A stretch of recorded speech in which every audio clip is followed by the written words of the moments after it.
नमस्कार दोस्तों, दृष्टिबाधित बच्चों की शिक्षा से जुड़े विषयों पर चर्चा की श्रृंखला में मैं लगभग 8-10 दिनों के अंतराल के बाद श्रीराम मित्तल आप सबका एक बार फिर स्वागत करता हूं। हम लोग इस श्रृंखला में अबेकस पर हम किस तरह से गणना कर सकते हैं उसको सीखने का प्रयास कर रहे हैं, कोशिश कर रहे हैं। और इस प्रयास में अभी तक हम लोगों ने जोड़ और घटाने के नियमों को सीखा है, समझा है। मुझे विश्वास है कि आपने इनका अभ्यास अच्छी तरह से किया होगा। आज हम लोग अबेकस पर गुणा के प्रश्नों को कैसे हल किया जाता है वो सीखने की, जानने की कोशिश करेंगे।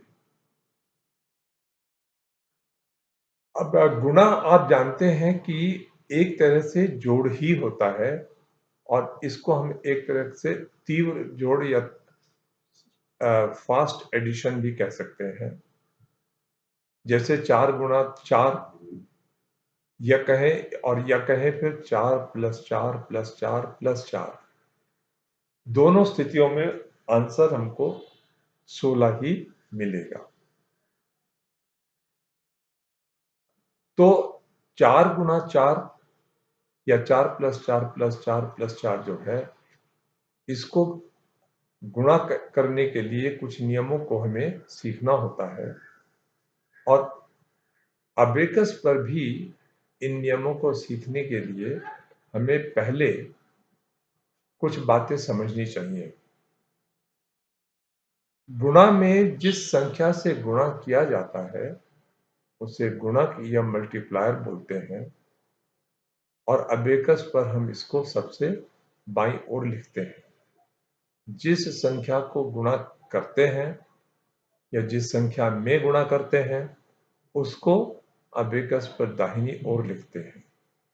लेकिन दाहिनी ओर लिखने से पहले ये जानना चाहिए कि दाहिनी ओर क्या पहले कॉलम में लिखेंगे या फिर किसी और कॉलम में। इस चीज को तय करने के लिए हमें ये देखना होता है कि मल्टीप्लायर या गुणक जो है वो कितने अंकों का है। यदि गुणक 1 अंक का है, मल्टीप्लायर 1 अंक का, 1 डिजिट का है, तो हम 1 प्लस 1 2 कॉलम खाली छोड़कर तीसरे कॉलम से लिखते हैं। और अगर 2 अंकों का है तो 2 प्लस 1 3 कॉलम खाली छोड़कर चौथे कॉलम से लिखते हैं। या अगर 3 अंकों का है तो 3 प्लस 1 4 कॉलम छोड़ के पांचवें कॉलम से लिखते हैं। यानी कि क्रमशः 3, 4 और 5 कॉलम जो है, पांचवें कॉलम जो है वो इकाई का कॉलम बन जाते हैं। अब हम एक उदाहरण लेते हैं क्योंकि आज के इस एपिसोड में मैं केवल एक अंक की संख्या के मल्टीप्लायर वाले प्रश्नों को कैसे हल करते हैं वो आपको समझाऊंगा। अगले एपिसोड में 2 और फिर उससे अगले एपिसोड में 3 अंक की संख्या से कैसे मल्टीप्लाई करते हैं वो समझाऊंगा। तो एक उदाहरण लेते हैं हम। जैसे हमको करना है, मान लीजिए 47 गुणा 7। तो हम 7 कहां लिखेंगे? 7 हम बाईं तरफ लिखेंगे। 6 पहले से लिखा हुआ है, यहां पे हमने एक और ऐड कर दिया, 7 हो गया। तो ये 7 लिख दिया हमने।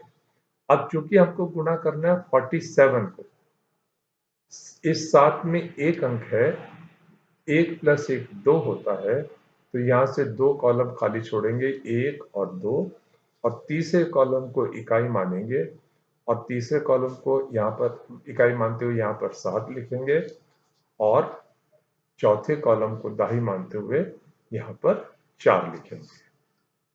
अब हमने अपना जो सवाल है गुणा का वो सेट कर लिया है। अब इसको हम गुणा करना शुरू करेंगे। 7 से हमें गुणा करना है। 7 गुणा 7 बराबर 4। और जैसे ही हम 4 बोलेंगे, हमारी बीच की उंगली जो 7 पे है इसको खिसकाकर दूसरे कॉलम में लाएंगे और यहाँ पर 4 सेट कर देंगे। और जैसे ही 9 बोलेंगे हम उंगली खिसकाकर पहले कॉलम में लाएंगे और यहाँ पर हम 9 सेट कर देंगे। अब चूंकि हमने 7 को मल्टीप्लाई कर लिया, गुणा कर लिया है, इसलिए हम 7 हटा देंगे, क्लियर कर देंगे। ऐसे 2 नीचे से 5 ऊपर से। अब हम 7 से 4 को गुणा करेंगे।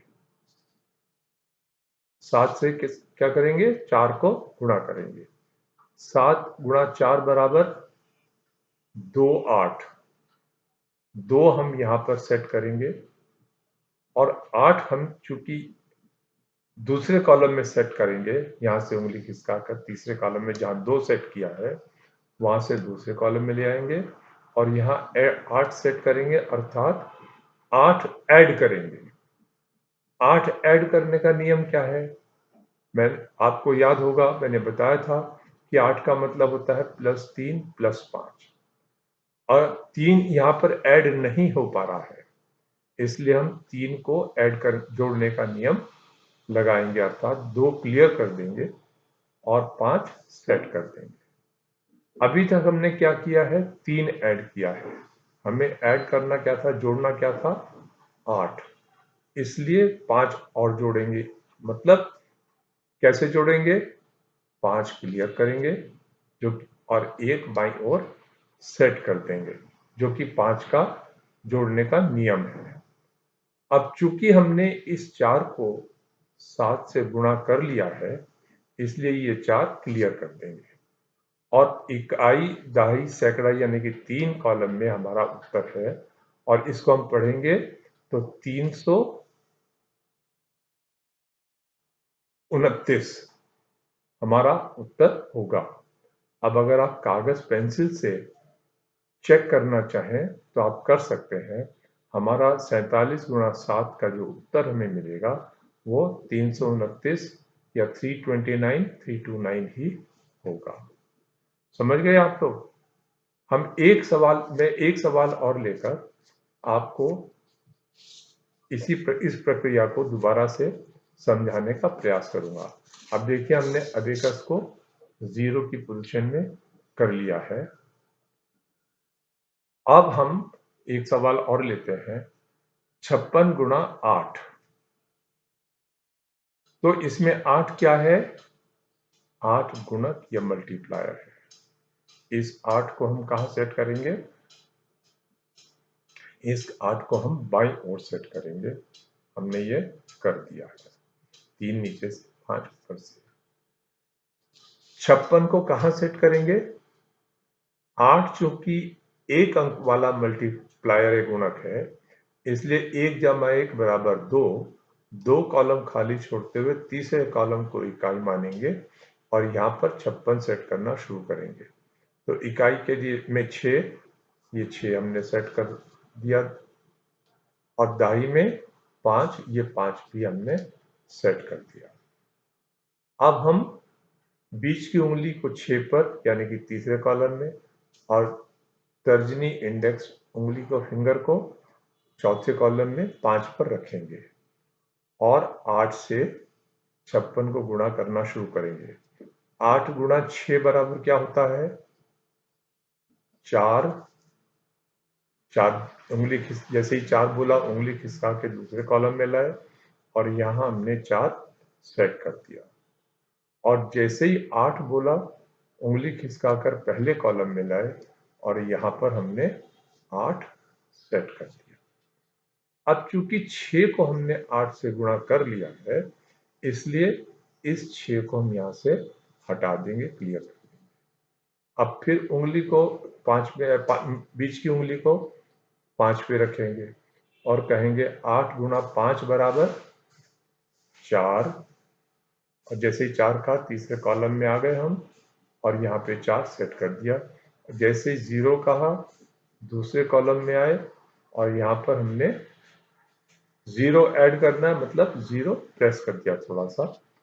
और चूंकि इस 5 को हमने गुणा कर लिया है, इसलिए हम इस 5 को क्लियर कर देंगे, हटा देंगे। अब अगर हम अपना उत्तर पढ़ते हैं तो हमें उत्तर तीसरे कॉलम में मिलेगा 4, दूसरे कॉलम में भी 4 है और पहले कॉलम में 8 है। मतलब हमारा उत्तर क्या है? 448 और 48, जो कि 56 गुणा 8 के बराबर होता है। यानी कि 56 को यदि 8 से गुणा करें तो हमें उत्तर 448 ही मिलेगा। इस तरह से दोस्तों हम लोग ऐसी संख्याओं का जिनका गुणक 1 से लेकर 9 तक होता है, 1, 2, 3, 4, 6, 8 एक्सेट्रा, उनका गुणा कर सकते हैं। गुण्य मल्टीप्लिकेंट चाहे 2 अंकों का हो, 3 का हो, 6 का हो, कितने भी अंकों का हो, पर गुणक 1 अंक का होता है। कल मैं यानी कि अगले एपिसोड में आपको मैं 2 अंक वाले गुणक मतलब 11 से लेकर 99 तक की जो संख्याएं हो सकती है, 12, 18, 26 आदि, उन संख्याओं से 2 या 2 से अधिक अंकों वाली मल्टीप्लिकेंट की संख्याओं को कैसे गुणा किया जाता है वो समझाऊंगा, वो बताने का प्रयास करूंगा। आप तब तक अभ्यास करें।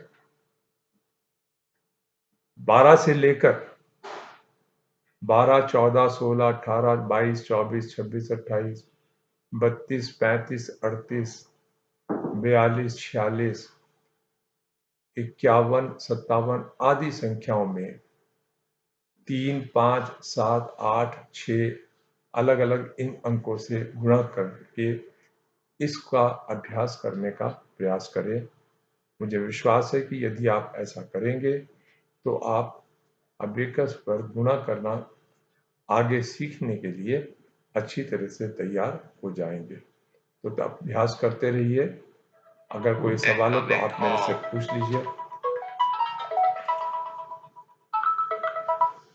और तब तक के लिए धन्यवाद। Thank you very much.